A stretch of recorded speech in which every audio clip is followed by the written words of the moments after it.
ó ní tí chọ́ọ̀chì kan bá wà wájú lé àwọn wọ́n mọ̀ á yí àwọn nǹkan lọ́dọ̀ àwọn kò sí tó burúkọ yá wọn lópin ìgbà tí nǹkan tí ò bá ti ní ràn wọ́n lọ́wọ́ láti ṣe ìjọsìn tí wọ́n ń ṣe tọ́jọ́ ìṣẹbọ àmọ́ tó bá pé wọ́n ràn wọ́n lọ́wọ́ láti ṣe ìjọsìn tí wọ́n ń ṣe tí wọ́n fi ń ṣẹbọ ò gbọ́dọ̀ yá wọn torí pé Olúwa ní wa ta'awanu 'ala al-birri wat-taqwa wa la ta'awanu 'ala al-ithmi wal-'udwan. Ejò wọ tọ́ọ̀tù ọwọ́ ayé àwọn pọ̀ pa tí wọ́n fi pa kó burú àbí òye wa kò sí nǹkan tó burú mbẹ iná ọwọ́ tọ́ọ̀tù wọ́n sì múná dé wáyà já wọ́n ti wá so wọ́n wá sọ́lítẹ̀pù tí wọ́n fi sí mọ́ ìyá wọn nítorí pé iná náà lọ́wọ́ àti wọ́n fi máa ṣe kíni tó fi máa ṣe ìjọsìn wọn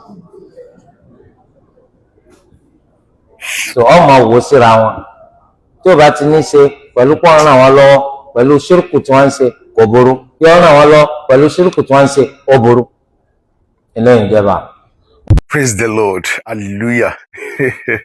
Gbogbo àwọn ọlọ́run tí ẹ bá wọn fídíò máa sọ pé Jesus is the only way. Hallelujah, Jesus is the only way. Mo ń bọ̀ kó tó di pé a gbọ́ ohun tí evangelist Noah tí wọ́n fi dá Alfa Sharon tí wọ́n fi dá wọn lóhùn. Ṣé ẹ̀yin náà ń gbọ́ báyìí o? Ṣé ẹ gbọ́ Waasi? Ṣé gbọ́ dáwà o? Ṣé gbọ́ Waasi?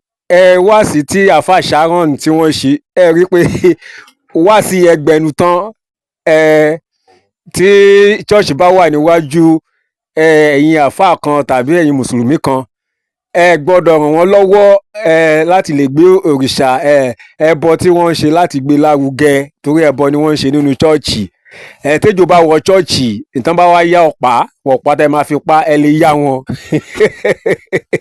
ṣùgbọ́n tí iná bá ní fọ́ọ̀tì ní chọ́ọ̀chì so tí wọ́n wá so wáyà yẹn papọ̀ bóyá wọ́n wá ní the sile tape tó máa fi yí tó bá wá báyìí ẹ gbọ́dọ̀ yá wọn o torí wọ́n lo máikrófóònù iná náà máa fi lo máikrófóònù àwọn orí burúkú Waasi àwọn orí burúkú dáwà ṣé ẹ̀yin mùsùlùmí kankan ẹ̀yin àfáà tẹ́ wà lórí ìkànnì Only Jesus TV ṣé ẹ̀yin náà gbọ́ ní kí Alfa Sharon kí wọ́n mú Waasi yẹn kán tiẹ̀ mú wò kán fi mú wò ṣe ẹ jẹ́ fi àyè sílẹ̀ fún evangelist Noah kí wọ́n sọ sí evangelist Gabriel náà sọ sọ́rọ̀ yìí o méjèèjì náà lè máa gbọ́ ní sí ẹjọ́ bá mi ṣí ẹ̀ ayé wa ò ní dojú ọpọlọ wa ò ní lọ ó yá. Àwọn tó ń sin ṣìgìdì alápá méjì lápá ọ̀tún wọ́n ń pa àwa kírísítẹ́nì lẹ́lẹ́bọ ọ̀nà ó lágbàjẹ́ lẹ́bọ àkọ́kọ́ náà ọlọ́run tẹ̀yìn ń sìn kò gbọ́ èdè yín náà ẹ máa ṣe láti lọ kọ́ èdè ibi tí wọ́n ti ń bọ òrìṣà ṣìgìdì alápá méjì lápá ọ̀tún gẹ́gẹ́ bí súnà ní sáì ṣègbè wá pápá àlá méjèèjì apá ọ̀tún ló wà. So ẹ̀yin lẹ ṣẹ̀ṣẹ̀ máa lọ kọ́ èdè ọlọ́run táwa ń sọ ọlọ́run tó gbọ́ gbogbo èdè ni ìyẹn àkọ́kọ́. Ẹlẹ́ẹ̀kejì ẹ̀yin lẹ gbé òkúta kan kalẹ̀ tí gbogbo ayé gbọ́dọ̀ máa fèsì ẹni tí ò bá ti fèsì ibi tó kúta yẹn wà kò jọ́sìn fún àlá òrìṣà yín tẹ̀ ń sìn. Ẹlẹ́ẹ̀kẹta ẹ̀yin náà lẹ ń lá òkúta ẹ̀yin lẹ tún máa lọ ra òkúta tẹ́ máa sọ fún òkúta tẹ́ sọ pé ẹ̀yin ṣe ẹ̀sìn ẹ̀dí pẹ́ sìn nìyẹn. Gbogbo ọmọ náà tẹ́ máa fídíò máa sọ pé Jesus is the only way kẹ́ máa share. Now àti ilẹ̀ ní mùsùlùmí ti jẹ́ ni wọ́n ti kórìíra gbogbo nǹkan tó bá ní ṣe pẹ̀lú Christian àti church torí ibẹ̀ ni wọ́n ti ń ba ìjọba òkùnkùn tí Muhammadu gbé wá jẹ́. Wọ́n sọ náà wọ́n sìn bóyá iná já bóyá kinní kan ṣe ẹ gbọ́dọ̀ support wọn nǹkan tó bá ní ṣe pẹ̀lú ẹbọ wọn ó dẹ̀ gbàládùn fún gbogbo ìjọ Ọlọ́run a ò ní tòṣì a ò ní mọ̀ṣì débi pé àwọn ọ̀tá ìrere ni a wà máa béèrè ìrànlọ́wọ́ lọ́wọ́ ẹ̀ lórúkọ Jésù. Nínú súnà ní sáì adi 702 nínú ìwé èyí tẹ́ bá fẹ́ lọ wo ní sunna.com online adi 701 ló máa wà. Àwọn kan wá bá Muhammadu pé wọ́n wá gba Islam lọ́wọ́ ẹ̀ wọ́n wá sọ wípé àwọn ní church níbi táwọn ti wá kí lànà bí sọ ó ní ẹ lọ wó church wọn dànù ẹ lọ wó church yín dànù tẹ́ bá délé kẹ́ ẹ dá omi àlùwàlá ilé lórí kẹ́ sọ bẹ́ẹ̀ di mọ́ṣáláṣí. So hatred yẹn wọ́n ti pass doctrine sínú ayé wọn láti hate nǹkan tó ń jẹ́ church. Tẹ́ bá lọ wo tafsiri Ibn Kathir lórí Quran chapter 9 verse 29 ṣebí Umar ibn Khattab ó fọ́ọ̀sì àwọn Christian ìgbà yẹn láti make a treaty tó jẹ́ pé ó ní wọ́n lára gan. So in fact nínú treaty yẹn tí ó wà nínú tafsiri yìí wọ́n sọ fún wa wípé this condition ó ní Only this is why the leader of the faithful Umar Ibn al-Kitab, may Allah be pleased with him, demand his well-known condition to meet the Christian, this condition that ensure their continued humiliation, disgrace, and disgrace. Condition tó gbé wọn sí nǹkan tó pé yóò kàn láti máa yẹpẹrẹ wọn ni. Kí wá làwọn condition tó wà ń bẹ̀? Òun náà ni wípé wọn ní kọ́ chọ́ọ̀chì míì. Wọn ní kọ́ chọ́ọ̀chì míì. Wọ́n tún èyí tó bá ní tẹ́lẹ̀ ni wọ́n kàn máa tún ṣe tó bá ní issue.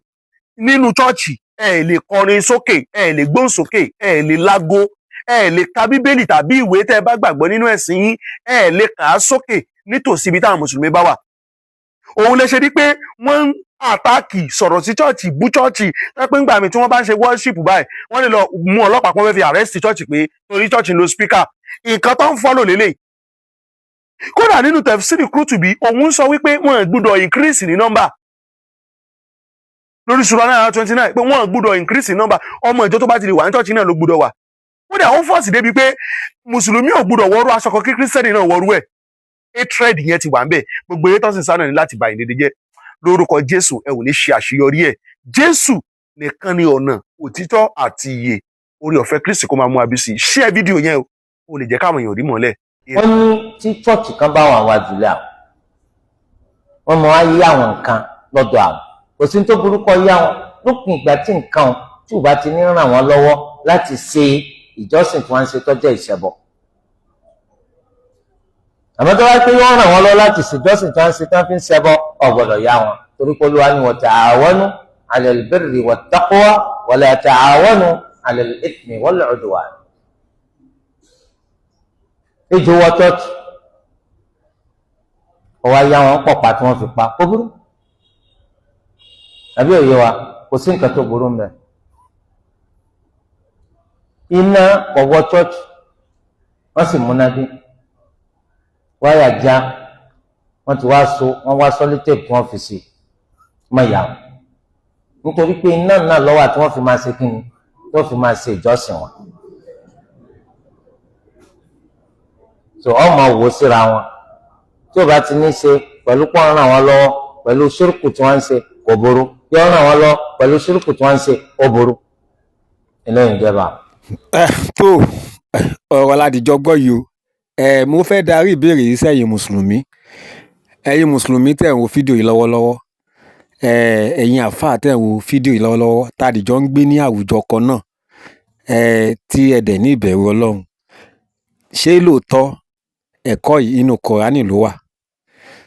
Tó bá jẹ́ nínú Kùránì ló wà, ẹ jọ̀ọ́ ṣé ẹ̀kọ́ yìí ṣé ó mú àlàáfíà wà ní àwùjọ wa? Ṣé kìí ṣe pé ó ti ń dá ìkórìíra, ẹlẹ́yàmẹ̀yà, àìlera ara ẹni lọ́wọ́, dídẹ́yẹ sí ara ẹni, àti àwọn ìwà míì tó jẹ́ pé ó gba ọmọlúàbí sọnù kúrò nínú ayé wa, tó máa wá sọ àwùjọ wa di rògbòdìyàn, wàhálà, violence gan pàápàá ló máa padà yọrí sí. Ẹ̀yin náà sọ sí ṣé ó dà bẹ́ẹ̀? Ṣé ẹ̀kọ́ yìí ṣé ó ṣe tẹ́wọ́gbà? Ṣé ó ṣe tẹ́wọ́gbà? Kí lẹ rí sí? Kí lẹ rí sí? Jésù sọ wípé wá sọ́dọ̀ mi gbogbo ẹni tó ń ṣiṣẹ́ tá a sì di ẹrù wúwo lé lórí. Ó ní èmi yóò fi ìsinmi fún yín. Ó ní ẹ máa kọ́ ẹ̀kọ́ lọ́dọ̀ mi torí onínú tútù àti onírẹ̀lẹ̀ ọkàn ni èmi ṣe. Ó ní ẹ gba àjàgà mi sí ọrùn yín. Ìyẹn ni pé life yín máa simple. Gbogbo nǹkan tó yẹ kẹ́ mú kókó nílé múlé kókó. Àwọn èèyàn ó máa tẹ́ yín lọ́rùn gan kí àwọn èèyàn rẹ́ yín jẹ ju kẹ́ rẹ́ àwọn ènìyàn jẹ lọ. Ẹ máa yàgò fún tó lè fa wàhálà, jàgídíjàgan, rògbòdìyàn, ogun. Ẹ máa yàgò fún. Àlàáfíà máa jọba níbikíbi tí Kìrìsìtẹ́nì bá wà. Kò ní sí ìkórìíra. Ẹ̀rí Ọlọ́run fẹ́ràn ẹlẹ́ṣẹ̀ ṣùgbọ́n ó kórìíra ẹ̀ṣẹ̀. Àyè wà lọ́dọ̀ Jésù. Ayé ṣì ń bẹ líle ọ̀dọ́ àgùntàn. Ẹ̀wà ògo rẹ̀ ń pè wá pé má bọ̀. Wọlé nísinsìnyí. Ẹ̀wà ògo rẹ̀ ń pè ọ́ pé má bọ̀. Jésù pè ọ́ ẹ bá mi share fídíò yóò dára fún wa, ọpọlọ wa ò ní lọ. Láìpẹ́ á tún padà wá ní àlàáfíà.